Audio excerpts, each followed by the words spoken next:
Hello, hello et bienvenue sur la chaîne Investir comme elle. Donc aujourd'hui, on est avec l'équipe Saving Sister, Sophie et Marie.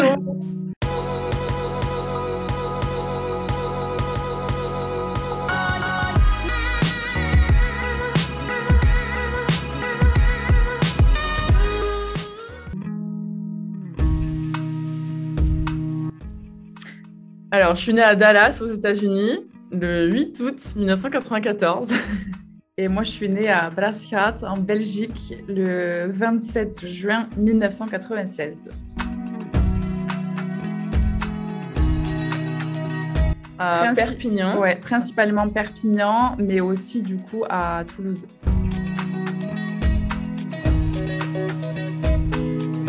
Locatif.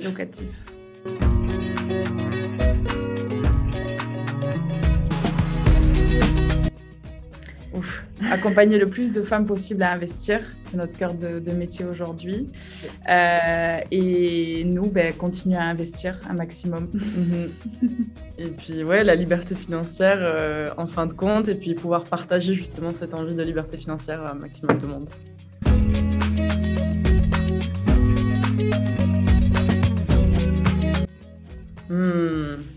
Pour moi, une passion depuis toujours et la sécurité aussi. Pour moi, c'est liberté, synonyme de liberté. Et puis le fun aussi, parce qu'on adore ça depuis qu'on est petite.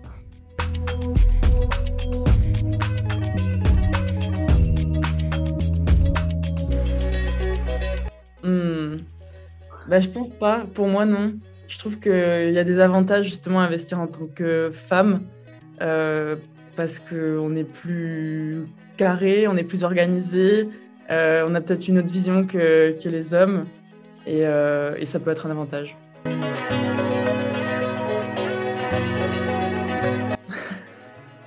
Aïe, aïe, aïe.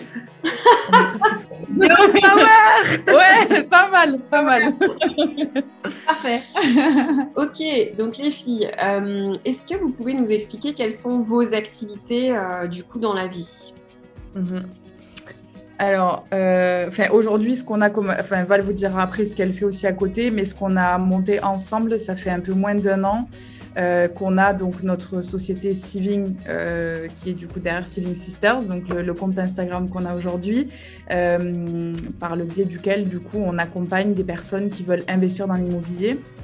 Donc, soit qui ont déjà un petit peu de connaissances et qui ont déjà une résidence principale ou qui ont fait un premier investissement, mais que soit ils se sont un peu loupés ou ils veulent en tout cas aller plus loin. Ou alors des personnes qui n'ont jamais investi, qui ont juste entendu dire que l'immobilier, c'était qu'il fallait investir dedans, que c'était une sécurité. Donc, on les accompagne et partout en France, donc vraiment partout. Et on a une deuxième activité qui est donc une agence immobilière pour l'instant aujourd'hui que dans le 66. Et donc par lequel on fait du mandat de recherche pour les personnes qui veulent investir dans le 66 et aussi du mandat de vente traditionnel. Transaction classique. Ouais. Mais c'est une agence qui est dématérialisée, donc on n'a pas de vitrine, donc on surfe vraiment sur la vague de la modernité et de l'actuel. Et voilà, ça c'est ce qu'on fait ensemble aujourd'hui. Ouais, c'est nos projets communs. Et puis à côté de ça, j'ai aussi une agence où j'aide des sportifs à trouver des bourses pour faire sport-études aux États-Unis à l'université, donc qui s'appelle Uniathlete, et j'ai cette boîte depuis bientôt 4 ans, et voilà. Et votre agence, elle est jeune aussi ou Ouais, on l'a créée également en même temps que le compte Saving Sisters, donc on l'a créée en juin 2021, donc ça fait pas très longtemps. Et voilà, donc on bosse pour l'instant, on fait beaucoup de mandats de recherche via des personnes qui nous contactent sur les réseaux et qui veulent investir à Perpignan aux alentours, et on les assiste à ce niveau-là. Alors, du coup, moi j'ai une question qui n'est pas dans la liste. Et vous faites quoi avant? Alors, vas-y. Moi, avant, j'ai fait mes études aux États-Unis. J'ai fait un master après à Madrid en école de commerce. Après le master, j'ai bossé pendant un peu moins d'1 an dans une start-up à Londres. Donc, j'étais commerciale c'était un logiciel marketing. Et en fait, suite à ça, j'ai lancé ma boîte Uniathlete. Donc, je suis quasiment directement partie dans l'entrepreneuriat. J'ai eu d'autres activités dans l'e-commerce, etc. Et puis voilà, donc ça fait moins d'1 an qu'on a commencé donc Saving. Et Sophie? Et ouais, moi, par contre, j'ai fait toutes mes études dans l'IMO. Je vous disais, ça a toujours été une passion.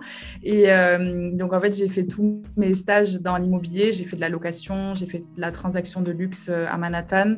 Après, je suis partie en promotion immobilière et j'avais vraiment envie de voir tous les métiers de l'immobilier pour tout comprendre. Et donc, après, c'est ce qui me plaisait vraiment, c'était la promotion parce que j'aimais travailler vraiment sur les projets en amont, sur les plans, sur comment est-ce qu'on pouvait améliorer un peu les espaces de vie des gens finalement.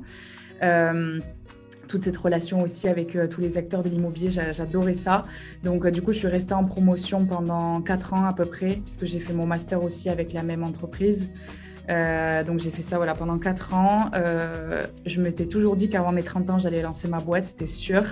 Et Val, elle me disait, mais pourquoi 30 ans? Mais parce que je me sentais pas légitime. Je me disais, mais encore un peu d'expérience et tout. Elle m'a dit, mais ça voilà, tu connais tout, toutes les facettes de l'immobilier. Donc maintenant, il faut y aller, faut donner ça aux gens, quoi, faut partager. Et donc là, on s'est dit, bon, ben, et puis elle déjà entrepreneur depuis des années. Donc elle m'a dit, allez, vas-y, on y va. Là, vous avez l'âme d'entrepreneur. C'est cool. C'est trop bien. Alors, et au démarrage, du coup, pourquoi vous avez investi dans l'immobilier? Alors, moi, c'était parce que ça m'intéresse déjà depuis toujours, et puis je voyais Sophie dans ce domaine, donc c'est vrai qu'au début, je me suis vachement penchée, je me suis, appuyée sur Sophie pour m'aider là-dedans. En plus de mon entreprise, je me suis toujours dit, si jamais, pour X ou de raison, ça marche moins, ou voilà, ça ralentit un peu, il faut que je me protège. Donc, je me suis tournée vers la bourse, vers les cryptos, et puis aussi vers l'immobilier parce que j'aime aussi beaucoup me diversifier. Et donc, du coup, voilà, j'ai investi parce que je me suis dit, il faut que je me protège moi au cas où il m'arrive quelque chose. J'ai ces revenus qui tombent via l'immobilier, quoi. Donc, voilà. Et moi, c'est tout naturellement parce que j'étais déjà dans le métier. Donc, au final, de devenir propriétaire, c'était un peu la logique des choses, quoi. Ouais. C'est vrai que toi, dès que tu as eu ce CDI direct... Ouais, de suite, j'ai acheté, quoi. Ouais. Ok, trop bien. Voilà. Comment est-ce que vous avez ciblé les secteurs où vous avez investi, en fait? Perpignan, on s'est rapidement rendu compte que déjà on connaissait le secteur au final parce qu'on a quand même grandi ici et on s'est vite rendu compte que c'était un secteur qui était super intéressant parce que forcément qu'on fasse du locatif ou de l'achat-revente, les secteurs ne seront pas forcément les mêmes et donc du coup on s'est rendu compte qu'il y avait une forte demande locative ici toute l'année mais on pouvait aussi bénéficier de la partie touristique donc du coup on s'est dit Perpignan c'est quand même le secteur qui est très intéressant, qui est en pleine croissance aussi depuis quelques années. On a vu l'évolution parce qu'on a quand même toujours regardé les petites annonces, même je pense à 12-13 ans, on était déjà en train de regarder les magazines d'IMO. Donc on a quand même vu l'évolution aussi des prix et on a bien vu que ça pouvait être aussi un secteur qui à terme serait intéressant en revente aussi de notre patrimoine ici. Donc, c'est vrai que Perpignan, disons, ça s'est fait naturellement parce que comme dit Sophie, on est d'ici, on a grandi ici, donc on a vu. Et puis aussi par rapport à nous, notre façon d'investir en tout cas, on va chercher de la forte rentabilité et puis le cash flow le plus élevé possible. Donc on s'est dit c'est vraiment un secteur qui est très très intéressant. Donc on avait la chance entre guillemets de déjà habiter sur place. Donc on n'a pas dû aller très loin pour investir. Ouais. Et puis c'est vrai que notre façon d'investir aussi, on aime bien être polyvalente. Donc autant on va chercher le cash flow, mais on regarde quand même la capitalisation derrière. On veut s'assurer aussi que ça soit assez polyvalent. Donc, si jamais on veut faire du Airbnb, on peut. Si jamais on veut le mettre en colocation, on peut. Donc, on analyse un petit peu tout ça. Et c'est vrai que Perpignan, Perpignan aux alentours, en tout cas, on dit Perpignan, mais on n'investit pas forcément que dans le cœur de la ville, mais les villages autour aussi. Et c'est vrai que c'est assez polyvalent et ça colle, ça colle absolument à ce qu'on veut faire. Et après, Toulouse aussi, parce que Sophie habitait sur Toulouse avant et elle connaît très bien le secteur, elle a habité là-bas, elle a bossé Sachant là-bas. qu'on déconseille Toulouse même, parce que c'est une grande ville et que du coup, on dit souvent il ne faut pas investir dans les grandes villes. Alors, je dis Toulouse parce que les gens ne connaissent souvent pas le village dans lequel j'ai investi. Mais c'est en dehors de Toulouse, au nord de Toulouse, et c'est en pleine expansion parce qu'il y a un lien qui commence à se faire aussi avec Montauban.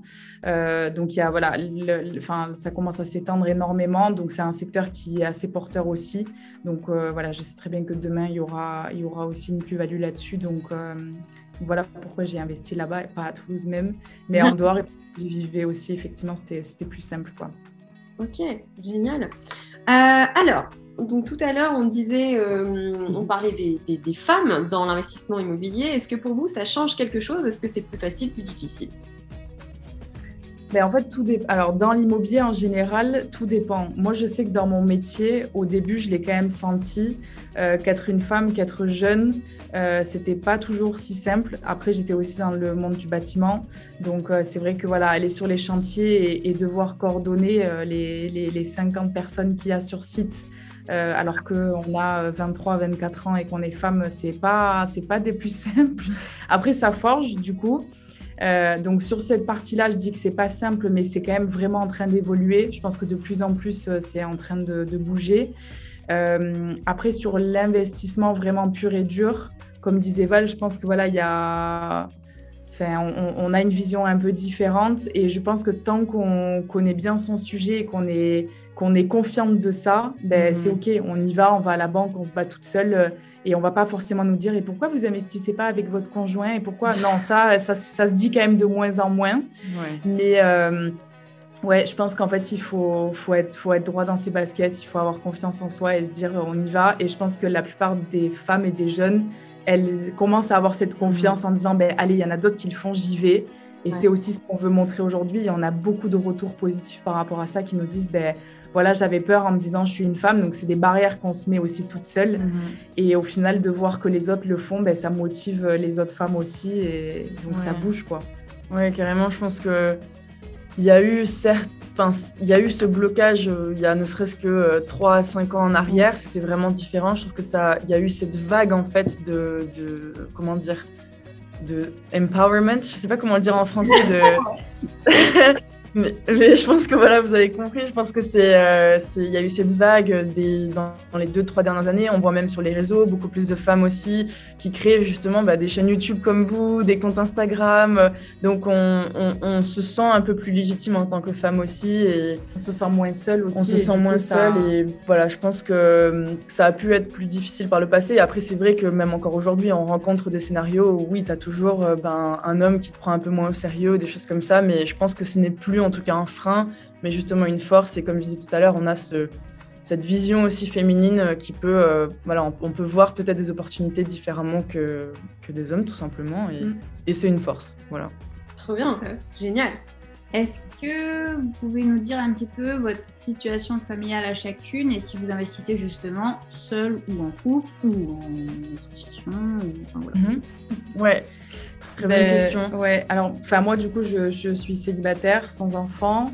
J'ai commencé à investir toute seule parce que je venais de me séparer, justement. Donc, c'était un peu cet élan de puissance de dire je vais tout faire toute seule. Voilà. Puis après, il faut savoir qu'on a eu une éducation, on est 3 filles à la maison. Donc, du coup, on a eu une éducation assez. Notre père qui nous disait voilà, il faut se débrouiller toute seule, vous êtes des femmes fortes, indépendantes, etc. Donc, on a quand même toujours été vachement poussées et voilà, on a eu cette chance-là. Donc, investie toute seule. Après, du coup, j'investis avec Val aussi aujourd'hui. Et donc, après, notre papa aussi qui aime bien l'immobilier. Donc, c'est un peu une affaire de C'est une affaire de famille un petit peu, ouais. C'est vrai qu'on a eu comme disait So, cet élan de « allez-y, vous êtes forte, indépendante ». Donc, elle investit seule, j'investis seule. Mais c'est vrai qu'on investit aussi ensemble. J'ai également, du coup, investi avec mon copain parce que je suis en couple. Parce que lui aussi, il aime bien l'immobilier et qu'il a des choses à apporter côté travaux et autres. Donc, ouais, j'investis aussi avec mon copain à côté. Alors, est-ce que vous pouvez nous expliquer en quelques mots votre premier investissement? Alors, du coup, c'est pas le même, si j'ai bien compris. Le tout premier, comment ça s'est passé? Tout premier. Moi, du coup, le tout premier, ça a été avec mon copain. Voilà, je me suis pas lancée toute seule d'entrée. Parce que en fait ça partait d'un projet de vie de base. On voulait on était en location, on s'est dit c'est bête de jeter aussi de l'argent par les fenêtres, donc on voulait acheter une maison, mais tout en gardant cet aspect on veut quand même que ce soit que ce soit pas un gouffre mais plutôt un investissement. Donc en fait on a acheté une vieille maison de village qu'on a divisée, donc qui était en R+2. On l'a divisée, donc On a un appartement au rez-de-chaussée et du coup un appartement au premier et deuxième étage. Et en fait, les revenus locatifs de l'appartement du rez-de-chaussée couvrent en fait le crédit, les charges, la taxe foncière, etc. Donc en fait, on pouvait habiter gratuitement à l'étage grâce à cet investissement. Donc la technique du house hacking. Ouais. Et voilà, ça c'était mon premier investissement. Donc c'était vraiment, on a acheté 4 murs, un toit, quoi. C'est-à-dire que tout a été à refaire, les lecs, la plomberie, on est parti, on a tout cassé, tous les murs, et puis on est reparti de plancher en fait à zéro. Et c'est ça qui était fun aussi parce que ça faisait peur au début. Bon, il y a eu Sophie pour nous aider aussi avec l'organisation, etc. Mais du coup, ouais, c'était assez intéressant parce qu'on a pu aussi être créatif à ce niveau-là et apprendre énormément aussi sur le tas avec la gestion du chantier, les artisans, les démarches administratives. Et puis, moi, la partie fun à la fin, la décoration et tout ça, c'était super sympa. Et c'était ma question, justement, tu as fait faire les travaux ou tu as fait les travaux ? On a fait un mix des deux. Alors, on a fait faire l'électricité et la plomberie parce que, après, pour les garanties, etc., c'était quand même grosse œuvre aussi. Voilà, on a fait faire des ouvertures par des maçons, des choses que on ne maîtrisait pas du tout et je me sentais vraiment pas... je pense que dans tous les cas, même aujourd'hui, on fonctionne comme ça. Il y a clairement des choses qu'il faut faire par des professionnels, par gain de temps, mais aussi par sécurité derrière. Donc, on a fait faire un peu de grosses œuvres, électricité, plomberie. Mais après, tout ce qui était... le placo, on a fait faire une partie aussi qui était un peu compliquée. Par gain de temps, c'était plus facile. Mais on a fait un petit peu aussi de placo. On a fait après tout ce qui est peinture, poser le parquet. Les salles de bain, on a fait des salles de bain en béton ciré. Et on s'est régalé à faire le béton ciré. C'était très long, mais c'était super fun.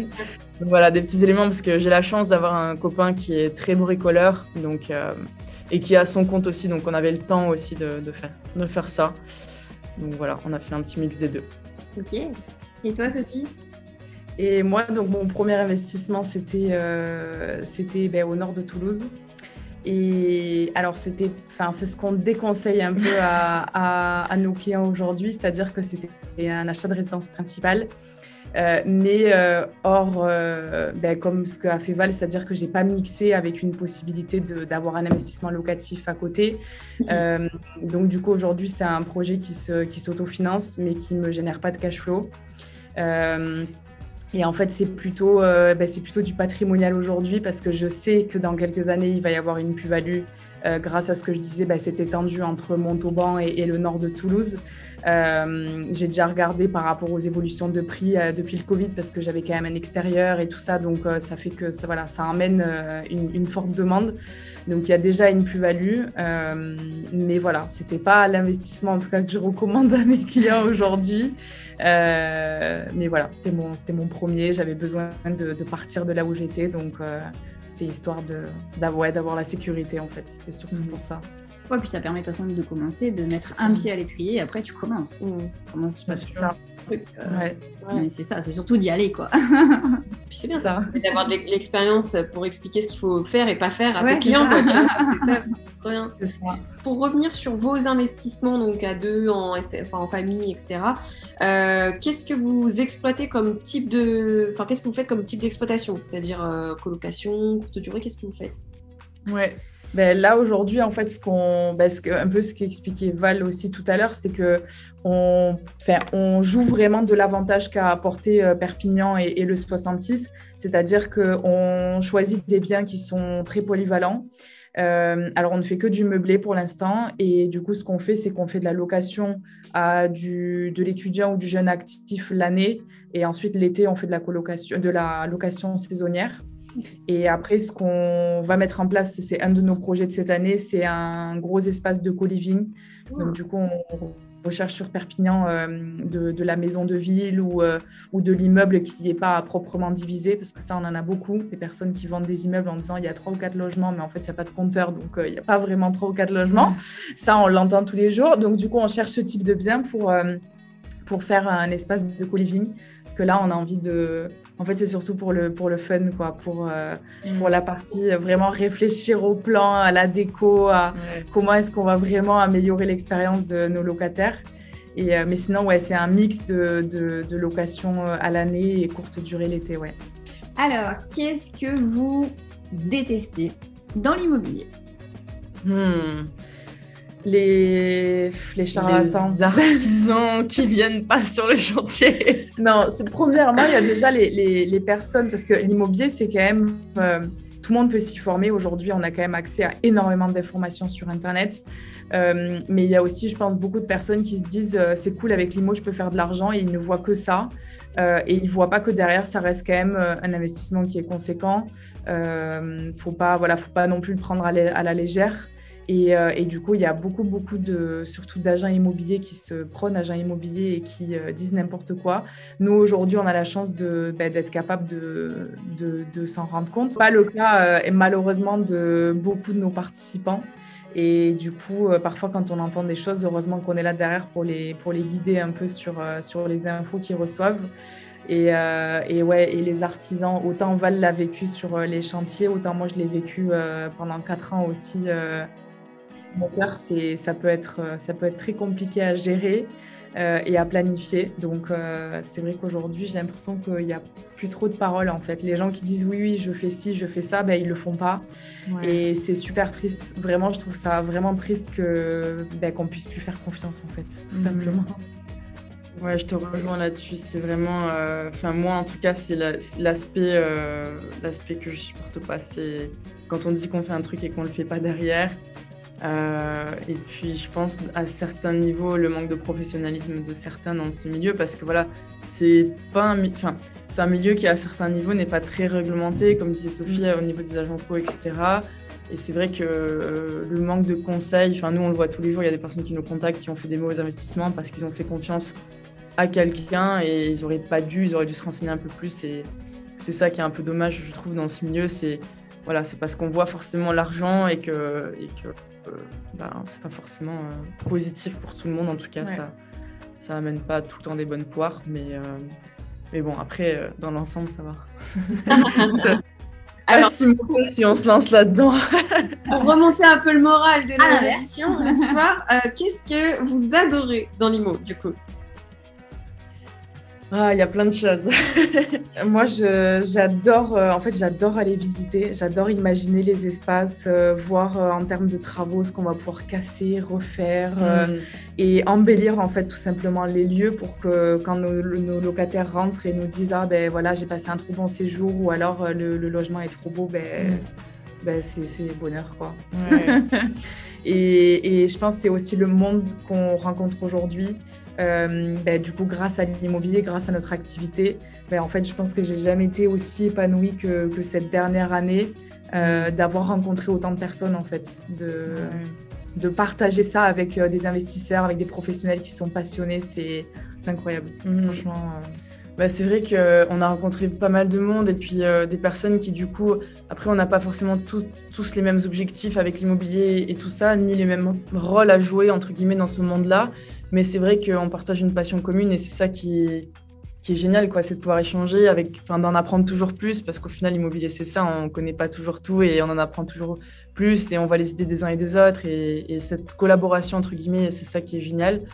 Et après, pour moi, l'immobilier, c'est aussi ce que je trouve complètement fou, ça permet vraiment de changer la vie des gens, parce que c'est vrai qu'on a tendance à entendre oui, rentier, blablabla, ça n'existe pas, etc. Mais on n'a pas forcément besoin de vouloir devenir rentier, rien qu'acheter un appartement pour certains et avoir cette rentrée supplémentaire d'argent, 200-300 euros par mois déjà aujourd'hui en tant que jeune, ou en tant que maman, ou en tant que jeune couple, ou en tant que même retraité. C'est dingue et ça fait beaucoup. Et pour moi, c'est ça, quoi. C'est que vraiment, quand on dépasse en fait cette peur qu'on peut avoir de se lancer, parce que c'est vrai que c'est gros et c'est quand même un crédit à la banque, etc.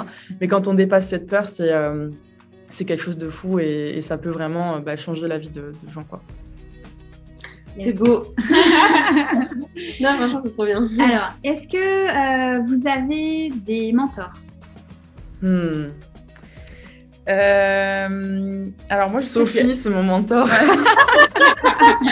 J'adore. Valérie, Sophie, Valérie.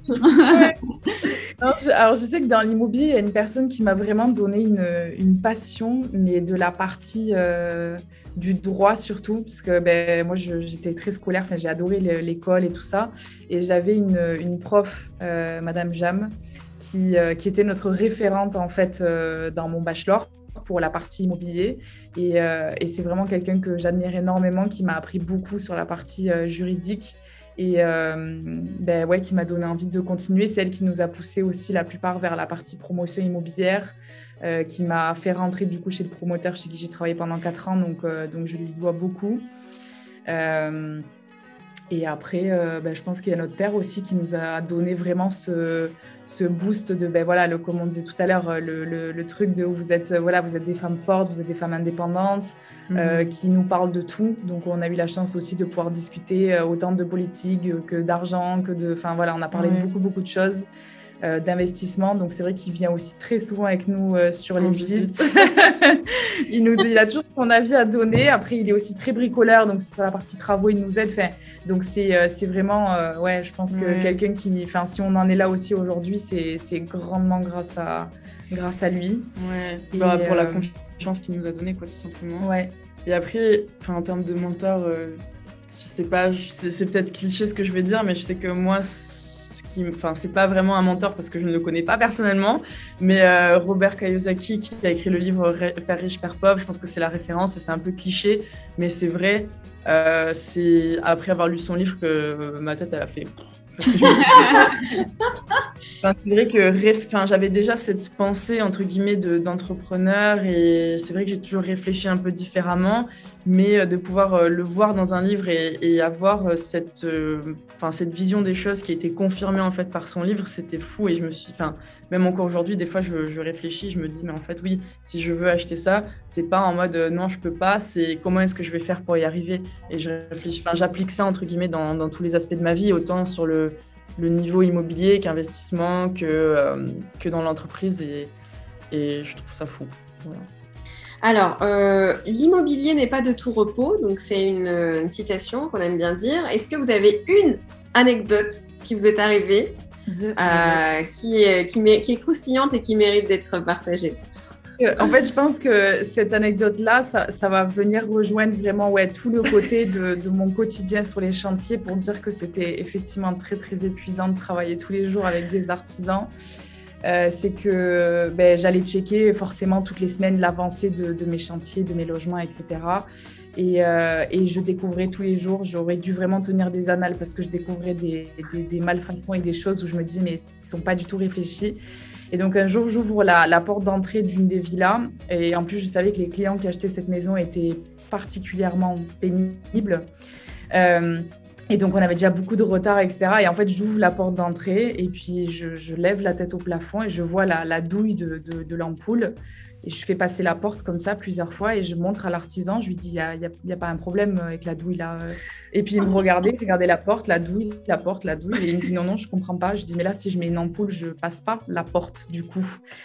Ah non, effectivement. Bon, ils mettront un spot, il me dit. Ah ouais, d'accord. Ouais, genre c'est ça la solution. Remise en question, ouais.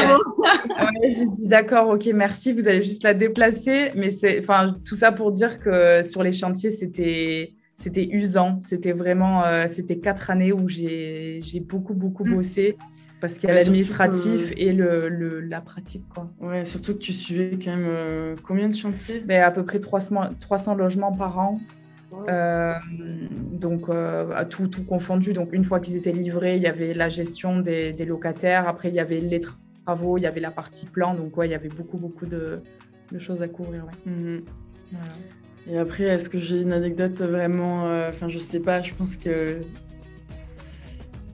typiquement le dernier investissement que tu es en train de faire avec la grange, c'est pas de tout repos, oui, tu passes des heures et des heures à... Je suis actuellement en train d'acheter une grange donc avec mon copain, une grange parce que c'est vraiment une maison abandonnée, je pense qu'elle n'a pas été habitée depuis 40 ans. Et en fait, c'est une maison qui est en face de la maison où on est actuellement, donc on avait l'œil dessus depuis 2 ans. Et on s'est dit, ok, on veut l'acheter le jour où elle est à la vente. On a essayé de chercher les propriétaires, on ne trouvait pas. Bon, bref, elle est venue en agence, donc on allait la visiter, on s'est placé dessus direct. Sauf qu'en fait, entre le moment où on l'a visité, entre le moment où là, on a signé le compromis il y a 2 jours, il s'est passé quand même 5 mois quasiment. Parce que, de 1, l'agent IMO n'arrivait pas à retrouver, en fait, à contacter les propriétaires. Donc, on a fait l'offre, mais il n'arrivait pas à leur présenter parce qu'il n'arrivait pas à les avoir au téléphone. Donc, il y avait ça. Et puis après, entre le moment où du coup l'offre a été acceptée et le moment où vous voulez signer le compromis, en fait, ni l'agent IMO, ni les propriétaires, ni le notaire n'arrivaient en fait à comprendre si c'était une remise agricole ou si c'était vraiment une maison. Et on avait besoin de savoir parce que si c'était une remise agricole, on aurait dû faire une demande, un permis de construire et pour changer la destination. Et du coup, on ne savait pas quoi mettre. Et en fait, le notaire disait, on ne sait pas trop. Donc, on a contacté l'urbanisme. L'urbanisme ne savait pas non plus. Donc, en fait, ils se refilaient la patate chaude en mode non, c'est le notaire. Le notaire disait non, c'est l'urbanisme. L'urbanisme, enfin bref, c'était aller-retour, aller-retour, aller-retour. Et je pense que, heureusement qu'on la voulait vraiment et que c'était vraiment une bonne affaire parce que sinon, on aurait déjà laissé tomber, quoi. C'est vrai que c'était très, très long. Donc, d'un côté, il faut savoir être super réactif et d'un autre côté, il faut être super patient et au final, ne pas laisser tomber parce que si du coup, justement, on dit c'est pas de tout repos, si on laisse tomber, on n'obtient pas forcément ce qu'on veut. Donc, Et là, les 5 mois, c'était entre le moment où tu as fait l'offre d'achat et le compromis, t'as dit. Ouais, c'est ça. Ouais. Oh là, parce que dans le compromis, non, c'est entre la visite. Entre la visite, parce qu'au final, on a fait la visite, on a fait l'offre de suite. Par contre, l'offre, du coup, n'a pas été acceptée avant février, parce que du coup, l'agent IMO n'arrivait pas à les avoir. Et pareil, en fait, on a fait l'offre, mais du coup, on a mis des conditions suspensives du coup, d'obtention de permis de construire. Mais l'agent IMO était là, le jour où je vais pouvoir les avoir au téléphone, c'est pas sûr qu'ils acceptent, parce que du coup, forcément, il y a des délais supplémentaires. Mais je lui ai dit, mais en fait, je suis obligée de le mettre. Sinon, si c'est vraiment une grange, je lui ai dit, mais du coup, trouvez-moi l'info. Est-ce que c'est une grange ou une maison? Parce que si c'est une maison, je l'enlève. Ça sert à rien de le mettre. Mais du coup, c'était long. Donc, entre le moment de la visite, l'offre 3 mois plus tard, et puis le compromis, du coup, encore 2 mois plus tard, parce que le moment de trouver les infos, c'était compliqué. Voilà. Aujourd'hui, il me semble que vous faites de l'accompagnement. Et j'ai même envie de dire, avant ça, en fait, c'est quel conseil vous donneriez à une femme, même une personne, en fait, parce qu'il n'y a pas que des femmes qui nous suivent sur la page YouTube, à une personne qui souhaiterait se lancer et qui ne sait pas par où commencer, qui ne sait pas quoi faire, en fait. Qu'est-ce que c'est le conseil? Alors, je pense que le premier conseil que je donnerais, parce que souvent, je pense que les personnes se mettent des blocages toutes seules, tout seul. Je pense que je dirais, mettez-vous déjà dans la peau de la personne que vous allez être dans 5, 10, 20 ans et imaginez ce qu'elle aurait fait à votre place aujourd'hui. Comment est-ce qu'elle agirait? Parce que souvent, on a peur, on se dit « Ah, mais je n'ose pas me lancer ». Mais la personne qui aura investi, qui sera investisseuse dans 10, 15, 20 ans, qu'est-ce qu'elle aurait fait à ta place aujourd'hui et qu'est-ce qu'elle te dirait aujourd'hui? Ouais. Ça, je suis d'accord. Et le fait de s'entourer, quoi. C'est-à-dire que je pense que ça peut vraiment aider quelqu'un qui se sent extrêmement seul, qui a personne autour de lui, qui a déjà investi ou en tout cas qui a un peu cette éducation financière, on va dire. C'est de s'entourer. Donc, bien sûr qu'on parle de se former et se faire accompagner parce que c'est ce qu'on fait aujourd'hui. Mais en dehors de ça, juste autour de soi, essayer d'en discuter un peu plus, de se créer un réseau. Et c'est vrai que quand on dit se créer un réseau, les gens, ils ont peur. Alors que se créer un réseau, c'est pas si dur. Hein. Si on veut investir dans une commune, on va se mettre dans le café du coin et on commence à discuter avec les commerçants. Mais c'est vrai, c'est ce qu'on leur dit à nos participants, vraiment, allez dehors, quoi. Parlez-en à vos collègues, parlez-en à toutes les personnes autour de vous. Et en fait, au fur et à mesure d'en discuter, on apprend des uns des autres. Et puis voilà, après, on se fait sa propre opinion. Mais ouais, je pense qu'il faut bien s'entourer, quoi. Ouais, c'est ça. Il faut sortir de sa zone de confort et aller chercher du coup les contacts, le réseau. C'est vrai que même aujourd'hui, sur les réseaux sociaux, il y a plein de comptes aussi qui parlent d'investissement. Donc, envoyer un petit message et essayer à partir de là, rentrer un peu dans la boucle et s'entourer. Et puis revenir un petit peu aussi au côté formation et accompagnement, parce que c'est vrai qu'au début, on peut peut-être faire confiance et demander conseil aux mauvaises personnes. Donc s'entourer, se former, se faire accompagner par des personnes qui sont déjà passées par là, assez intéressant aussi. Ok, génial. Eh ben écoutez, super. Merci. Merci, ouais, franchement, trop intéressant. Merci à toutes les deux et pour votre énergie et votre smile. Vous ressemblez, c'est incroyable. c'est fou, hein. Mais on a des personnes qui nous disent justement, qui nous demandent est-ce que vous êtes vraiment sœurs. Il y en a qui trouvent il y en a qui qu'on disent qu'on ressemble. est jumelles. Enfin, voilà. Ouais. Mais non, on est bien les sœurs. yeux, les sourcils, tout. Peut-être la couleur des cheveux, tu Le vois. sourire, Juste ça, ouais. le smile, c'est le même. Enfin, ouais. Puis même l'intonation de la voix. Enfin, bref, vous ressemblez, quoi. Et ben écoutez, merci les filles pour votre énergie et je vous dis à très vite par chez vous peut-être. Merci. Merci. Ciao.